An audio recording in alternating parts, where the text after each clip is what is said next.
माजी में कुछ तकरीरें ऐसी हुई हैं जिसने आलमी तारीख पर सुनहरे नुकूश छोड़े हैं।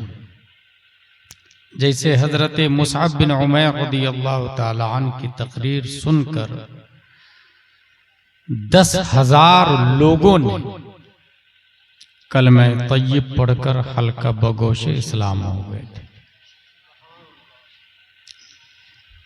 एक और मुकर्रिर थे हजरत तारिक बिन ज़ियाद रज़ियल्लाहु ताला अन्हु, उनकी 3 लाइन की तकरीर थी। अय्युहन्नास ऐनल मफर अल बहरु मिन वराइकुम वल अदु अमामकुम वलैसा लकुम वल्लाहि इल्ला सद्क़ वस्सब्र। मेरे दोस्तों, कहाँ जाओगे? सामने दुश्मन, पीछे समंदर, डॉल्फिन, ब्लू व्हेल, शार्क, दोनों जान के प्यासे। सिवाय इलाए कलमा हक के दिए no option, no chance, no way, no street, no path. इस तकरीर को सुनकर 7,000 के मजमा पर वो असर पैदा हुआ कि उन्होंने अपनी कश्ती को माचिस लगाई और 800 साल तक स्पेन की छाती पर इस्लाम का झंडा सबसे ऊंचा लहराया था। ये इस वजह से हुआ था कि कुरान शरीफ में आया इन्नमा यस्तजीबुल लदीन यस्माऊन। कबूल हक को वो लोग करते हैं जो तवज्जो से सुनते हैं। जो मेला में घूमते हैं उससे इनकलाब नहीं आता। एक और जलसा बताऊं मैं आपको कि यहाँ ये जलसा खत्म होगा, शामियाने, माइक, चेयर्स, ये सब के सब यहाँ से उठा लिए जाएंगे, मगर उस जलसे के इख्तिताम पर लोगों की लाशें उठाई जाती थी। लोग तौबा करके नहीं उठते थे, रूह जिस्म को छोड़ देती थी खशियत इलाही। वो जलसा गौसिया था। तकरीर करने वाले शेख अब्दुल कादिर जीलानी हुआ करते थे। हिंदुस्तान में भी एक जलसा हुआ था जिसने आज तक, जिसका असर आज तक है। 5, 6, 7 मई 1972 का जलसा था। ये जलसा था जिसमें हुजूर सैयदुल उलमा थे, हुजूर अहसनुल उलमा थे, हुजूर मुफ्ती आजम हिंद थे, हुजूर मुजाहिद मिल्लत थे, अल्लामा मुश्ताक अहमद निजामी थे, अल्लामा सिराजुल हुदा गयाबी थे, अल्लामा शमसुल हुदा गयाबी थे, बेकलुत शाही थे, रीढ़ की हड्डी की हैसियत से अल्लामा अरशदुल कादरी थे, और कल्बे जलसा, आज़िमे जलसा हुजूर हाफिज मिल्लत अलैहि रहमत व रिज़वान थे। उस जलसे के बाद कौम को जो फायदा हुआ, उस फायदे को आज भी दुनिया अल जामियतुल अशरफिया मुबारकपुर के नाम से याद करती है। ये मैं इसलिए बोल रहा हूँ आपको, ताकि यहाँ पर कुछ देर आप बैठकर तवज्जो से दीन की बातों को सुने। कॉमेडी करना, हंसना हंसाना, मौजू रिवायात बयान करना, ये इस्लाम की रूह को मुतज़लज़ल कर देता है। मैं सख्त खिलाफ हूँ कॉमेडियन खतीब के भी और मौजू रिवायात बयान करने वाले, शियों की रिवायात बयान करने वाले, आदम इल्म खुतबा की भी। इंग्लिश का एक मशहूर सेंटेंस है, 1 sentence can change your life. अगर आपने तवज्जो से सुनी तो एक ही बात आपकी जिंदगी में इनकलाब लाने के लिए काफी है। एक ही बात। जब एक बात इनकलाब ला सकती है तो यहाँ इतने लोग बैठे हैं। जब बात इनकलाब ला सकती है तो इंसान क्यों नहीं इनकलाब ला सकता है? इसका मतलब रायगंज के सिस्टम को करप्शन से करेक्शन की तरफ लाने के लिए आपका एक ही आदमी काफी है, और यहाँ तो बहुत सारे लोग बैठे हुए हैं। मेरी गुफ्तगू की हेडिंग है इमाम आजम कौन है। क्योंकि उनका इंतकाल हुआ है कल, इस वजह से भाई साहब डोंट लाइक इट। ये अपने लोगों का जलसा हाईवे के किनारे हो रहा है, ये बहुत अच्छा है। जो लोग कार से चलते हैं उनके लिए बहुत आसानी होती है। हमारे हजरत थे, जब मैंने अभी आज कहा कि मैं आ रहा हूँ लोकेशन भेजिए, तो उनको लोकेशन ही नहीं समझ में आ रहा था कि भेजते कैसे। मैंने कहा सीखें, और उन्होंने सीखा अल्हम्दुलिल्लाह। और भेजना आ भी गया उनको। ये जो हाईवे बनाया गया है यहां से कोलकाता जाने के लिए, आज से 5000 साल पहले ये नहीं था। लोग जाने के लिए चंद लोगों का काफिला होता, गधा होता, घोड़ा होता, बैलगाड़ी होती, उसके सहारे लोग चलते। कहां जा रहे हैं? कोलकाता जा रहे हैं। अगर कोई कह देता कि आप रॉन्ग सिमत में जा रहे हैं तो वो अपना रास्ता बदल भी देते थे। लेकिन इस वक्त हाईवे बनने के बाद इजीली इंसान बोर्ड पढ़ के मंजिल मकसूद तक चला जाता है। हाईवे के बाद में अगर कोई अपनी फॉर्च्यूनर को खेत से ले जाए, मोटरसाइकिल से ले जाए, he is not genius, he is bullshit person, he is nonsense person. अल्लाह तबारक व तआला ने इंसान को अक्ल दी। अक्ल में 100 बिलियन न्यूरॉन्स है और 100 ट्रिलियन कनेक्शन है। 2.5 पेटा डाटा स्टोरी हमारा माइंड कर सकता है। पेटा क्या होता? 8 बीट्स का एक बाइट बनता है और 1000 बाइट का एक केबी बनता है। 1000 केबी का एक एमबी बनता, मेगा बाइट। 1000 एमबी का एक जीबी बनता है, गीगा बाइट। 1000 जीबी का एक टीबी बनता है, टेराबाइट। 1000 टीबी का एक पीबी बनता है, पेटाबाइट। 2.5 पेटाबाइट हमारा डाटा, हमारा माइंड स्टोर कर सकता है। लेकिन उसके बावजूद ये दिमाग सही रास्ते पर ले जाए, इसकी कोई गारंटी नहीं। यही वजह है कि किसी जमाने में इंसान सबसे बड़ा मालदार वो होता था जिसके पास 100 बीघा जमीन, 200 बीघा जमीन, जमींदार अपना वजूद रखता था, अपना स्टेटस रखता था। अदालतें लगती थी, कचहरी भी लगती थी उसी के सामने। अदल इंसाफ का पैमाना भी वहीं से होता था। गांव में कोई गड़बड़ करे तो उसी के यहाँ ले जाके सजा भी दी जाती थी। अदालत का सिस्टम उतना स्ट्रांग नहीं था। पंचायत जगह जगह हुआ करती थी। लेकिन बाद में एक जमाना दूसरा आया, तारीख ने करवटें ली और सबसे बड़ा मालदार वो बना जिसके पास प्रोडक्शन हाउस ज्यादा है। जो नोकिया बनाता है, जो सैमसंग बनाता है, जो आईफोन बनाता है, वो मालदार है। लेकिन इस वक्त जो जमाना ने टर्न लिया है, अब नोकिया का ऑनर या सैमसंग या आईफोन का ऑनर बड़ा मालदार नहीं। जिसके पास इंफॉर्मेशन डाटा ज्यादा है वो बड़ा आदमी। जिसके पास इल्म का खजाना ज्यादा है वो बड़ा आदमी। यही वजह है कि 27 अक्टूबर 2022 में एलन मस्क ने ट्विटर को $44 बिलियन में खरीद लिया। Information data. इस वक्त मालदारों में एलन मस्क का नाम आता है जिसने सीधा स्पेस पे कब्जा किया है। और स्पेस का इस्तेमाल इंफॉर्मेशन डाटा के लिए होता है। ये जो हम और आप अमेरिका, लंदन, डरबन में जो बात करते हैं वीडियो कॉल से, इंफॉर्मेशन डाटा उसके पास सब सेव है। बारिश कहाँ होने वाली है, तूफान कहाँ आने वाला है, सैटेलाइट के जरिए बता दिया जाता है। Information data. आप इस वक्त क्या कर रहे हैं ये उसको खबर है। खुद आप अपने मोबाइल में लिखे वर्ल्ड मैप आ जाएगा। उसको जूम करे तो इंडिया आएगा, उसको जूम करे तो रायगंज आएगा, उसको जूम करे तो ये दारुल उलूम हुसैनिया आ जाएगा, उसको जूम करे तो ये जलसागाह आएगा और आप बैठे हुए हैं ये भी उसमें दिख जाएगा। Information data. इस वक्त सबसे बड़ा मालदार वो आदमी है जिसके पास इंफॉर्मेशन डाटा है।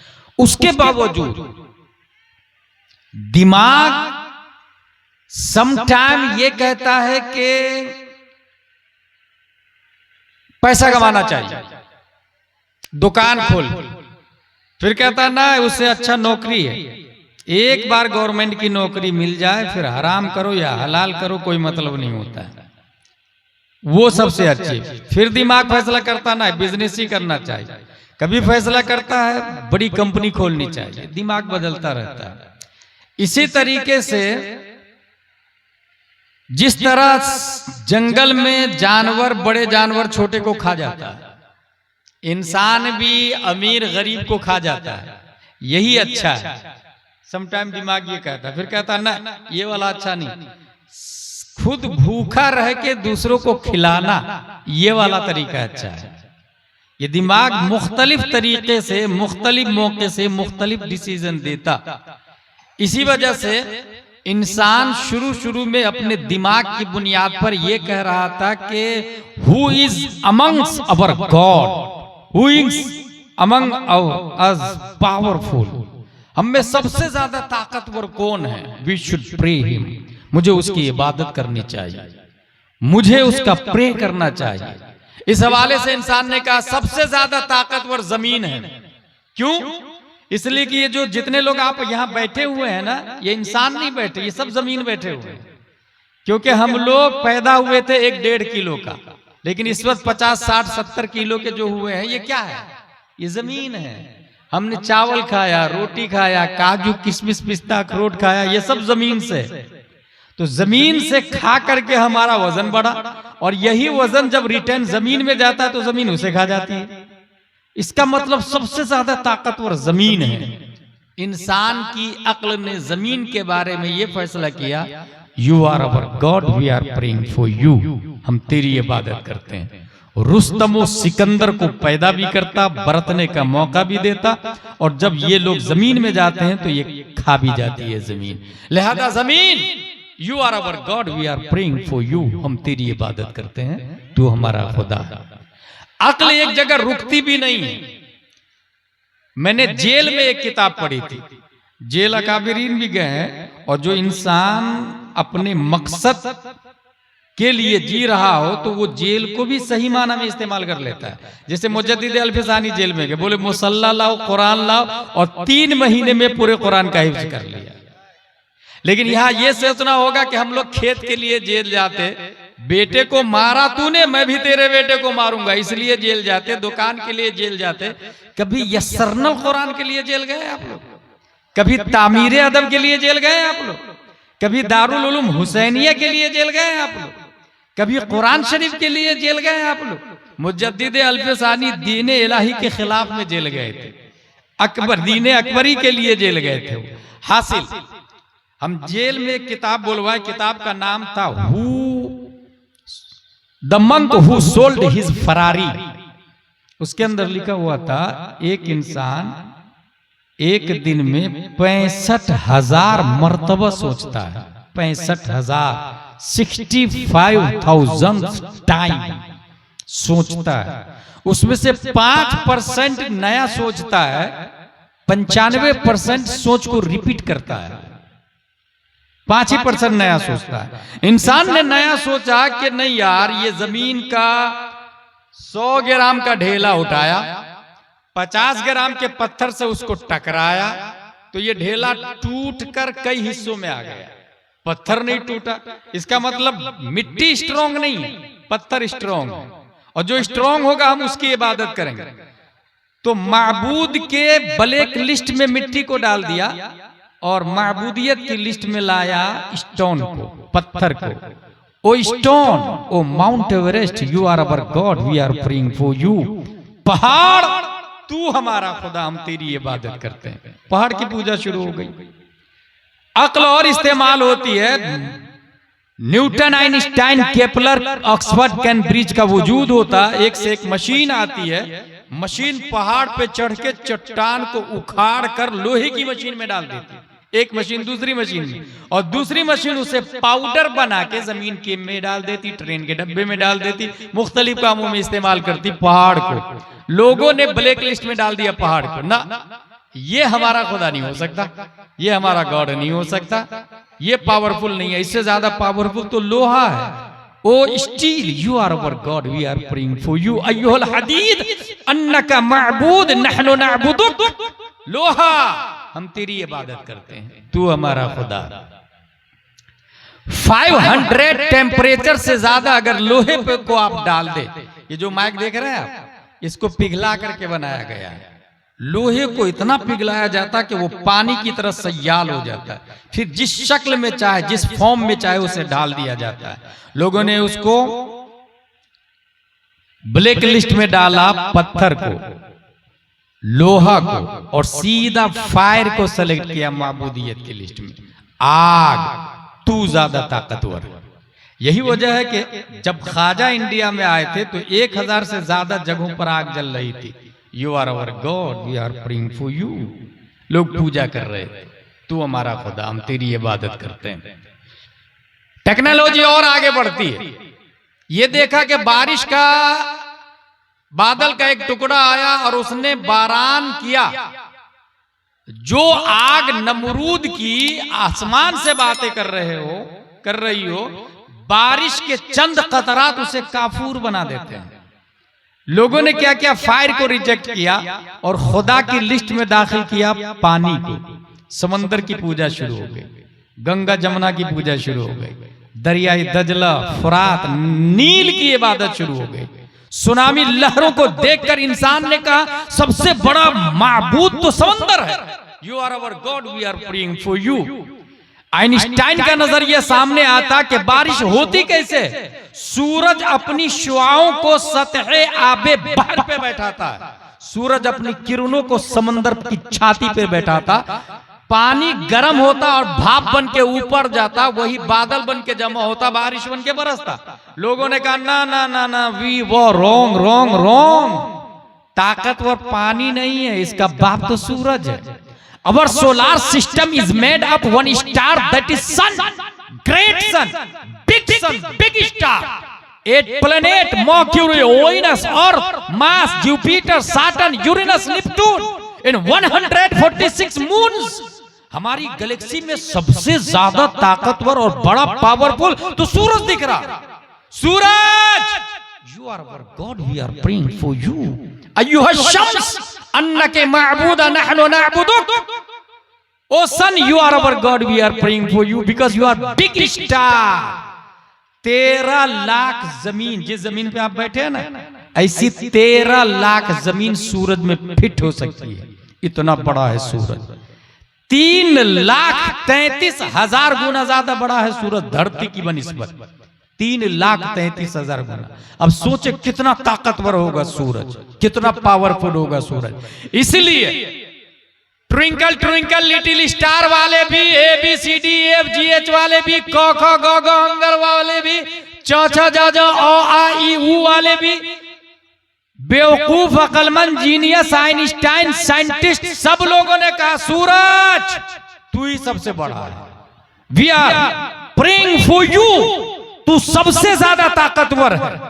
कुफ्र पर मशीयत को जलाल आता। रब्बे कदीर 571 ईस्वी अब्दुल्ला की पीठ से, आमिना के बतन से, मकाम बैदा पीर के दिन सुबह सादिक लफ्ज़े मोहम्मद से मुसम्मा प्यारे मुस्तफा को पैदा फरमाता और हमारे नबी सल्लल्लाहु अलैहि वसल्लम मकाम सहबा में उसी सूरज पर जो 3,33,000 गुना ज्यादा बड़ा है, 13 लाख जमीन सूरज में फिट हो सकती है, जिसकी शुआओं से पानी भाप बन के ऊपर जाता है, उसी सूरज पर अब हमारे नबी ने अपनी हुकूमत का सिक्का चलाया और अली की नमाज की खातिर सूरज से कहा पलट।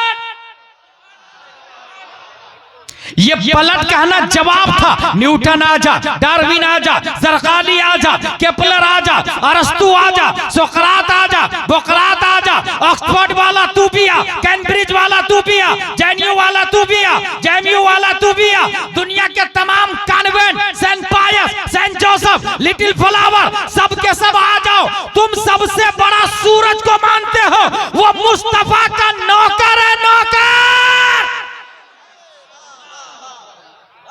और जब नौकर इतना पावरफुल है तो मालिको मुख्तार कितना पावरफुल होगा।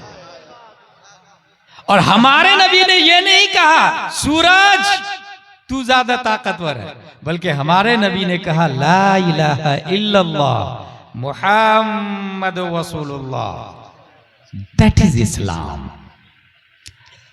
ये इस्लाम अल्लाह तबारक व तआला ने हमको दिया।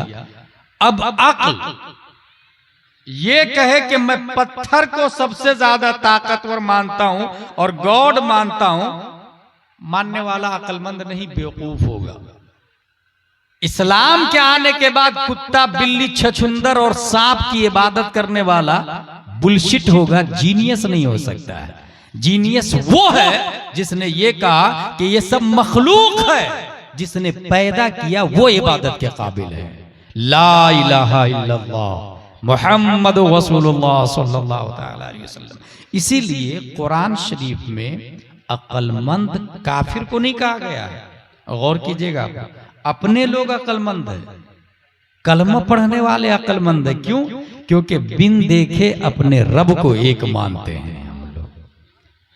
कुरान शरीफ में आया, वइदा क़ील लहुम आमिनु कमा आमनन नास क़ालू अनुमिनु कमा आमन सुफहा अला इन्नहुम हुमुस सुफहा। बेवकूफ वो लोग हैं जो ईमान नहीं लाए हैं, ईमान लाने वाले अक्लमंद लोग हैं। अब अल्लाह तबारक व तआला ने इस्लाम दिया। हाईवे बनने के बाद अब अगर कोई लेफ्ट राइट से जाता है तो वो अक्लमंद नहीं। इस्लाम एक हाईवे है दिमाग के लिए, कि दिमाग चलेगा किस ट्रैक पर, दिमाग किस वे पर चलेगा।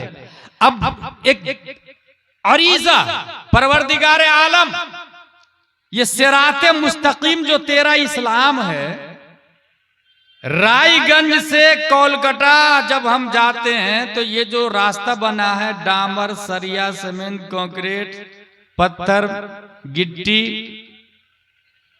ये एबल टू टच है, एबल टू वॉच है, एबल टू लुक है। ये मटेरियल हाईवे है। मटेरियल हाईवे पर जाने के लिए हमें लोकेशन की जरूरत पड़ती है, हमें सिग्नल की जरूरत पड़ती है, हमें एरो की जरूरत पड़ती है। इसलिए जगह जगह बोर्ड लगा रहता है, अब यहां से कोलकाता 200 किलोमीटर, एरो का निशान ऊपर की तरफ, या तो मतलब सीधा जाने दीजिएगा, लेफ्ट राइट में मत मुड़िएगा। जब राइट में रास्ता मुड़ेगा, अब यहां से कोलकाता 100 किलोमीटर, राइट में एरो का निशान, अब राइट में ले लीजिए। और अगर कोई ये कहे कि नहीं मैं राइट में नहीं जाऊंगा, तो मंजिल मकसूद तक नहीं पहुंच सकता है। जैसा जैसा हाईवे का एरो बताएगा हमें चलना होगा। परवरदिगार आलम तेरा इस्लाम डामर, सरिया, सीमेंट, कंक्रीट, गिट्टी, पत्थर का नहीं है। तेरे इस्लाम पर हम चलेंगे कैसे, वो तो दिखता ही नहीं। अल्लाह तबारक व तआला ने इसी एतराज और कमजोरी को दूर करने के लिए इस्लामिक हाईवे पर सिग्नल लगाया। सिग्नल लगाया 480 हिजरी में, सिर्फ 80 हिजरी में अल्लाह ने नबी के नूर का एक हिस्सा साबित की पीठ में डाला, तो कूफा की धरती पर सिग्नल इलाही बनके इमाम आजम अबू हनीफा पैदा हुए हैं। दैट सिग्नल 470 हिजरी में शेख अबू साले की पीठ से जीलान की धरती पर अल्लाह का सिग्नल बनके शेख अब्दुल कादिर जीलानी पैदा हुए हैं। 533 हिजरी में ख्वाजा गयासुद्दीन की पीठ से भारत में सिग्नल इलाही बनकर अगर कोई आया है, दुनिया ख्वाजा गरीब नवाज के नाम से याद करती है। 10 शव्वाल 1272 हिजरी 14 जून 1856 ईस्वी में सिग्नल इलाही बनके फिरक़े बातिला और इस्लामिक स्कॉलर, इस्लामिक पीपल के दरमियान खत्ते इम्तियाज खींचने के लिए अगर कोई आया है, दुनिया उस सिग्नल इलाही को इमाम आजम अबू हनीफा के नाइब हजरत आला हजरत इमाम अहमद रजा खान के नाम से याद करते हैं। That's clear. इस्लामिक हाईवे पर ये लोग सिग्नल है। कौन लोग? इमाम आजम, गौसे आजम, आला हजरत। अब यहाँ एक बात बताया मैंने आपको कि अगर कोई कहे, जैसा कि वहां भी देवबंदी नहीं मानता, जैसा कि जाकिर नायक की औलाद नहीं मानती, इंजीनियर मिर्जा की औलाद नहीं मानती, तस्लीमा नसरीन की औलाद नहीं मानती, तो जो शख्स हाईवे पे सिग्नल की मुखालफत करे वो मंजिल मकसूद तक नहीं पहुंचेगा। नीज अगर कोई आपसे ये कहे कि ये तुम सुन्नी सुन्नी को सिर्फ सिग्नल दिखता, हमें तो दिखता ही नहीं। अगर गौसे आजम सिग्नल है तो हमें भी नजर आना चाहिए ना, इमाम आजम सिग्नल है तो हमें भी नजर आना चाहिए ना, आला हजरत सिग्नल है तो हमें भी नजर आना चाहिए ना, ख्वाजा गरीब नवाज सिग्नल है तो हमें भी नजर आना चाहिए ना। तो उसे जवाब दीजिएगा यस यस यस, नजर आना चाहिए। ये जो हाईवे पे हम चलते हैं तो रात में हर गाड़ी वाले को वो सिग्नल नजर नहीं आता, उस गाड़ी वाले को नजर ना आता है जिस गाड़ी में लाइट लगी हुई होती है। अगर फॉर्च्यूनर में लाइट है तो सिग्नल नजर आएगा, लाइट नहीं सिग्नल नजर नहीं आएगा। एक्टिवा में लाइट है सिग्नल नजर आएगा, स्कॉर्पियो में लाइट है सिग्नल नजर आएगा, औरा में लाइट है सिग्नल नजर आएगा। पता ये चला सिग्नल है इमाम आजम, देखने के लिए छाती में ईमान की लाइट चाहिए।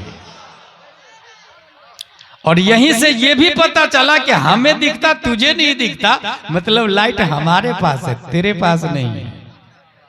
सुन्नियों के पास ईमान की लाइट है, वाबी देवबंदी के पास लाइट ही नहीं है। यतीहू न फिल और ला इलाहा वला इलाहा, वो भटक रहे हैं, उसे नजर नहीं आते। साबित हुआ कि इमाम आजम अबू हनीफा सिग्नल है। इमाम आजम अबू हनीफा में इतना इल्म आया कहां से?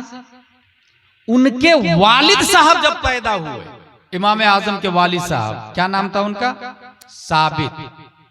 वो जब पैदा हुए तो तहनीक के लिए, ये दर्से नबवी है याद रखिएगा, और हर बात को सीख करके अपने आप में यूज कीजिएगा उसको, यही जलसे का मकसद है। जब बच्चा पैदा होता है तो बुजुर्गों की बारगाह में ले जाया जाता है, आप भी ले जाएं, आप भी ले जाएं। और तहनीक के लिए खजूर चबा के, मीठी चीज चबा के दिया जाता, और कुछ नहीं हो तो अपनी जुबान उनकी जुबान में से लगा दिया जाता है। हजरत अली ने अपनी जुबान इमाम आजम के वालिद की जुबान से टच कर दिया, उनका लुआबे दहन ट्रांसफर हुआ उनके वालिद साहब की बॉडी में, और वालिद साहब की बॉडी से लुआबे दहन ट्रांसफर हुआ इमाम आजम अबू हनीफा की बॉडी में। लिहाजा इमाम आजम अबू हनीफा की बॉडी में हजरत अली का लुआबे दहन है, और हजरत अली के बदन में नबी का लुआबे दहन है।